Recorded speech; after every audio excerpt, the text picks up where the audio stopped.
वैसे तो मिस्र दुनिया की उन गिनी चुनी जगहों में से एक है कि जहां पर इतिहास के इतने ज्यादा राज दफन हैं कि जितने दुनिया में कहीं और दफन नहीं हैं। मगर पिछले कुछ दिनों से इंटरनेशनल मीडिया में हर जगह पर जिस चीज को लेकर सबसे ज्यादा चर्चा हो रही है वो दरअसल एक किताब है कि जिसको आर्कियोलॉजिस्ट की टीम 2025 में ही मिस्र की जमीन से खोज निकालने में कामयाब रही है। ये अजीबो गरीब, डरावनी और हैरान कर देने वाली किताब 100, 200, 300, 500, 600 नहीं बल्कि पूरे के पूरे 3,500 साल पुरानी बताई जा रही है।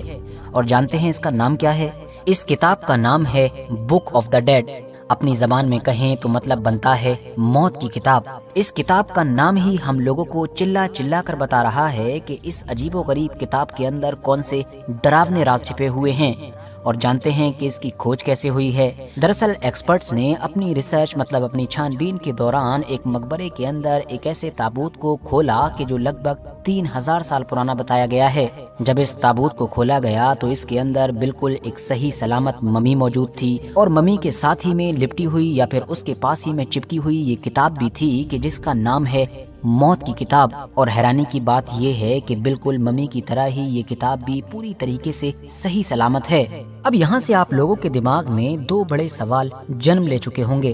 पहला सवाल तो ये कि हजारों साल पहले जब कागज ही नहीं था तो आखिर ये किताब लिखी कैसे गई? और दूसरा सवाल ये कि भाई जैसे भी लिखी गई लेकिन इस किताब के अंदर है क्या? तो साथियों, सबसे पहले तो आप ये समझ लीजिए कि हजारों साल पहले ये किताब मिस्र के अंदर हद से ज्यादा मशहूर थी। बल्कि ये कह सकते हैं कि शायद उस दौर में ये सबसे मशहूर किताब रही होगी, जिसके अंदर न सिर्फ ये लिखा हुआ है कि मरने के बाद इंसान के साथ क्या क्या होता है, बल्कि जो कुछ भी होता है उससे निपटने के तरीके और मंत्र भी लिखे गए हैं। उस दौर में इस किताब की शोहरत, इसकी पॉपुलैरिटी का आलम ये था कि मिस्र का हर इंसान किसी न किसी तरीके से अपनी जिंदगी में ही इस किताब को खरीद कर अपने पास रख लिया करता था, ताकि जब भी फिर उसकी मौत हो तो उसको इसी किताब के साथ दफनाया जा सके। उसकी वजह ये थी कि उस दौर में मिस्र के लोगों का ये अकीदा था, ये मानना था कि जब एक इंसान मरता है तो उसके मरने के फौरन बाद उसकी रूह एक लंबे और मुश्किल भरे सफर के लिए निकल पड़ती है। ये एक ऐसा लंबा सफर होता है कि जहाँ पर उसकी रूह को बहुत सारी बलाओं का तो सामना करना पड़ता ही है, साथ ही उन लोगों के बड़े बड़े देवताओं के सामने उस रूह को अपनी तरफ से किए गए अच्छे बुरे कामों का हिसाब किताब भी देना पड़ता है। और ऐसे मुश्किल भरे हालात में ही इस किताब में मौजूद जो मंत्र या फिर जाप हैं वो काम आते हैं, क्योंकि इन्हीं मंत्र और जाप के जरिए से वो रूह इस सफर को आसानी के साथ पूरा कर लेती है। दोस्तों, हिस्टोरियंस की माने तो शुरुआती दौर में तो ये जो मंत्र हैं या फिर जो कुछ भी इस किताब में लिखा हुआ है ये शुरुआती दौर में तो बहुत ज्यादा खास हुआ करते थे। मतलब सिर्फ मिस्र के फिरौन के लिए ही इस्तेमाल किए जाते थे। जब वो मर जाते थे तो उन लोगों का जो मकबरा हुआ करता था उन मकबरों की दीवारों पर इन मंत्रों को या फिर इन चीजों को लिखा जाता था। कुछ मंत्र ऐसे हुआ करते थे जो सिर्फ उनके देवताओं को खुश करने के लिए होते थे। इवन अलग अलग देवताओं को खुश करने के लिए भी अलग अलग मंत्र हुआ करता था। उस दौर में आमतौर पर मिस्र के लोगों का यह अकीदा था कि जब उनका हुक्मरान मतलब कि उनका फिरौन मर जाता है तो फिर वो इन मंत्रों के जरिए से जो पुराने बड़े बड़े देवता हैं उनको राजी करके खुद भी एक देवता बन जाता है। जिसका मतलब आप ये भी निकाल सकते हैं कि उन लोगों के मुताबिक उनके हुक्मरान, उनके फिरौन की जो हुक्मरानी होती थी वो उसके मरने के बाद भी कायम रहती थी। और तो और एक और दिलचस्प बात ये भी थी कि अगर पुराने देवता इस फिरौन से राजी नहीं होते तो उन देवताओं को डराने और धमकाने के लिए भी मंत्र हुआ करते थे जो इस फिरौन के मरने के वक्त उसके मकबरे की दीवार पर लिख दिए जाते थे। धीरे धीरे वक्त गुजरा और कुछ सदियों के बाद अब ये मंत्र थोड़े आम होना शुरू हो गए। मतलब ये कि जिनको पहले सिर्फ फिरौनों के मकबरों पर लिखवाया जाता था अब उनको मिस्र के आम लोगों में जो बहुत अमीर लोग हुआ करते थे वो मौत के वक्त अपने प्यारों के ताबूतों पर भी नक्श करवाने लगे। हालांकि ये मंत्र उनसे थोड़े अलग हुआ करते थे कि जो शाही मकबरों की दीवारों पर लिखवाए जाते थे, मगर इनका मकसद यही हुआ करता था कि इस इंसान की मौत के बाद इसकी रूह का जो एक मुश्किलों से भरा हुआ लंबा सफर शुरू होगा, ये मंत्र उसमें इसकी मदद करेंगे। न सिर्फ ये मंत्र उस लंबे सफर में उस रूह की मदद करेंगे, उसको गाइड करेंगे,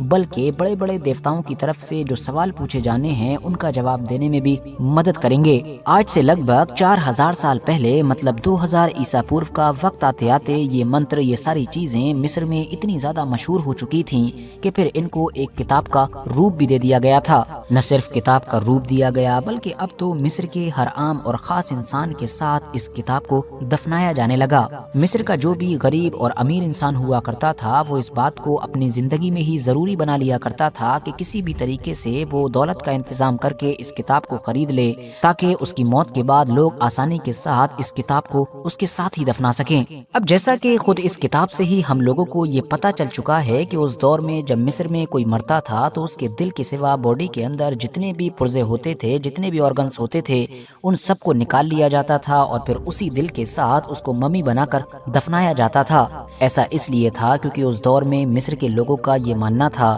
کہ دل ہی وہ چیز ہوتی ہے کہ جس میں انسان کی زندگی میں اس کی طرف سے کیے گئے تمام اچھے اور برے کاموں کا حساب کتاب موجود ہوتا ہے۔ ساتھ ہی یہ لوگ کیڑے کی طرح دکھنے والا ایک مقدس تعویذ اس کے دل کے پاس رکھتے تھے اور پھر اس کی ممی کو دفنا دیا کرتے تھے۔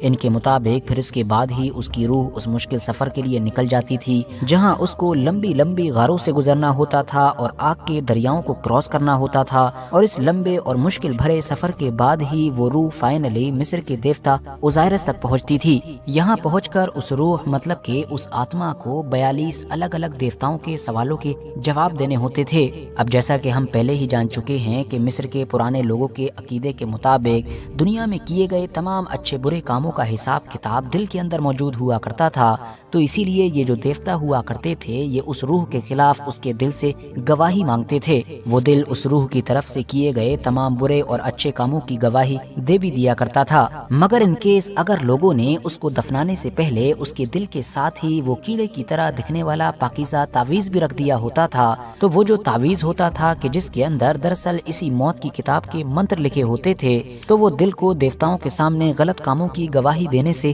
روک دیتا تھا۔ اس کے بعد یہ حساب کتاب فائنل راؤنڈ میں پہنچ چکا ہوتا تھا جہاں پر بھیڑیے کی طرح دکھنے والا انوبس نام کا ایک دیوتا آتا تھا کہ جو ایک ترازو کے ذریعے سے اس مرنے والے انسان کے دل کا وزن کرتا ہے۔ وہ ایک طرف اس انسان کا دل رکھتا ہے کہ جس کا حساب کتاب ہو رہا ہے، جبکہ دوسری طرف عدل و انصاف کی دیوی مات کا پر رکھتا ہے۔ اب اگر وزن میں اس کا دل مات کی دیوی کے برابر یا پھر اس سے ہلکا نکلتا ہے، پھر تو اس کو ایک ایسی جگہ پر ٹرانسفر کر دیا جاتا ہے جو مانو جنت کی طرح ہوتی ہے۔ وہاں پر وہ دکھ درد تمام پریشانیوں سے دور اپنے پرانے نیک رشتہ داروں کے ساتھ ہمیشہ کی زندگی جینا شروع کر دیتا ہے۔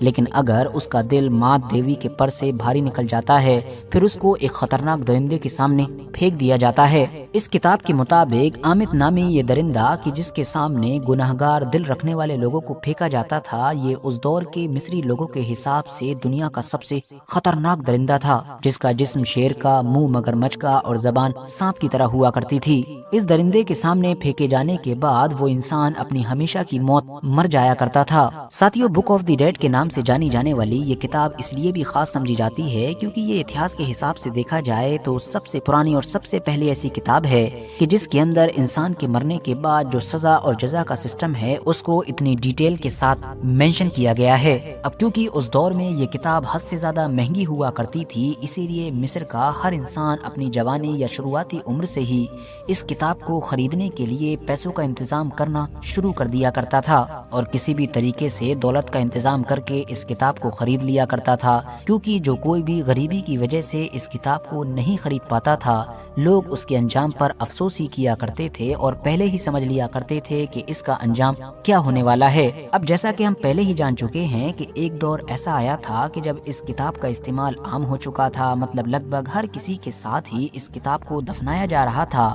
یہی وجہ ہے کہ آج ہزاروں سال کے بعد جب مصر میں اتہاسک طور پر چھانبین کی جاتی ہے اور مصر کی زمین سے اتہاس کے بڑے بڑے خزانے ڈھونڈے جاتے ہیں، تو ان خزانوں میں کبھی کبھی ایکسپرٹس کو یہ بک آف دی ڈیڈ بھی مل جاتی ہے۔ ہاں، آپ لوگوں نے بالکل صحیح سنا، یہ جو موت کی کتاب ہے یہ 2025 میں کوئی پہلی بار نہیں ملی ہے، بلکہ اس سے پہلے بھی یہ کتاب کئی بار بالکل اسی طرح سے، مطلب کہ ہزاروں سال پرانے ممی کے تابوتوں میں مل چکی ہے۔ ابھی تک کی جو اس کی سب سے پرانی کاپی ملی تھی اس کو لندن کے برٹش میوزیم میں رکھا گیا ہے، जबकि जो 2025 में मिली है उसके बारे में खास बात ये बताई जा रही है कि ये पहले मिलने वाली इस किताब की तमाम कॉपीज से सबसे अच्छी हालत में है। मतलब हजारों साल बीत जाने के बावजूद भी अभी भी पूरी तरीके से साफ सुथरी और क्लियर है। रहा सवाल कागज का, तो आपको बताता चलूं कि ये बात सच है कि उस दौर में कागज तो हुआ नहीं करता था, तो इस किताब को जिस चीज पर लिखा गया था वो दरअसल पपायरस था। ये एक तरीके का प्लांट था कि जो मिस्र में नील नदी हुआ करती थी उसके किनारे पर उगा करता था। उसी प्लांट से निकले हुए मटेरियल पर ही इस किताब को या इस तरह की उस दौर की जो बाकी चीजें होती होंगी उनको लिखा जाता था। ये जो पपायरस हुआ करता था ये एक रोल की तरह हुआ करता था जिसको बाकायदा खोलकर पढ़ा जाता था। और आज के दौर में ये किताब जितनी भी जगह मिली है दरअसल इसी पपायरस पर लिखी हुई है। उम्मीद करते हैं कि आप लोगों को ये वीडियो जानकारी से भरपूर लगी होगी। कमेंट्स बॉक्स में इस वीडियो या इस टॉपिक के बारे में अपनी कीमती राय जरूर दें। वीडियो को लाइक कर सकते हैं, शेयर कर सकते हैं, और हाँ, इसी तरह की नॉलेजेबल और हिस्टोरिकल वीडियोस हमेशा देखने के लिए हमारे इस चैनल को सब्सक्राइब करने के साथ साथ बेल आइकन को जरूर प्रेस करें।